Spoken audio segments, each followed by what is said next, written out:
Hello guys, welcome back to our channel. நான் தான் உங்கள் வெறும் நாம இன்னைக்குள்ள பார்க்க போகிறது இந்த 2024 ஒரு நியூ தமிழ் மூவியாக எடுக்கப்பட்ட போகும் இடம் வெகு தூரம் இல்லை படம் எப்படி இருக்குது அப்படிங்கிறத வந்து வெளில பார்த்துடலாம். இந்த படத்தோட கதையை பொறுத்தளவுக்கு இந்த படத்தில் வர நம்ம ஹீரோ அமரர் ஊர்வதி ஓட்டக்கூடிய ஒரு டிரைவராக வராரு. ஸோ இவர் கையில் இப்போ ஒரு பணத்தை கொடுத்துட்டு ஒரு இடத்துல சேர்க்கக்கூடிய ஒரு பொறுப்பை கொடுக்குறாங்க.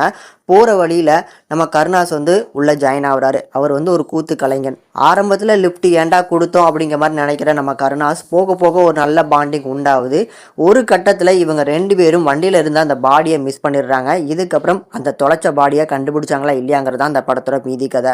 இந்த படத்தை பொறுத்தளவுக்கு எனக்கு ரொம்ப பிடிச்சிருந்தது. அதில் படத்தோட ஃபர்ஸ்ட் ஹாஃப் கொஞ்சம் ஸ்லோ பேஸாக இருந்தாலும் எப்போ அந்த பாடி மிஸ் ஆகுதோ அதுக்கப்புறம் ஆரம்பிக்கிற படம் தான் எண்டிங் வரைக்கும் நல்ல விறுவிறுப்பாக கொண்டு போயிருப்பாங்க. இதை தாண்டி இந்த படத்தில் நடிச்சிருக்க நம்ம விமலா இருக்கட்டும், கருணாஸாக இருக்கட்டும், இவங்களுக்குள்ள இருக்கக்கூடிய அந்த பாண்டிங் அண்ட் ஆல்சோ 2 பேருமே சூப்பரான ஒரு பர்ஃபார்மன்ஸை கண்டிப்பாக கொடுத்துருக்காங்க. தென் இவங்க தொலைச்சாங்க பார்த்தீங்களா அந்த பாடிக்குன்னு ஒரு ஃபேமிலிஸ் காட்டுவாங்க. அந்த ஃபேமிலி போர்ஷன்ஸுமே ஓரளவுக்கு நல்ல என்டர்டெய்னிங்காக இருக்கும். அதில் இந்த படத்தோட இன்ட்ரோல் போர்ஷன்ஸும் கிளைமாக்ஸும் கண்டிப்பாக வந்து இந்த படத்தை ஒரு ட்ரை பண்ணி பார்க்கலாம். ஓவராலாகவே ஒரு நல்ல ஒரு படம் பார்க்குற ஒரு ஃபீல் கண்டிப்பாக இந்த படத்தில் இருந்து கிடைக்கும்.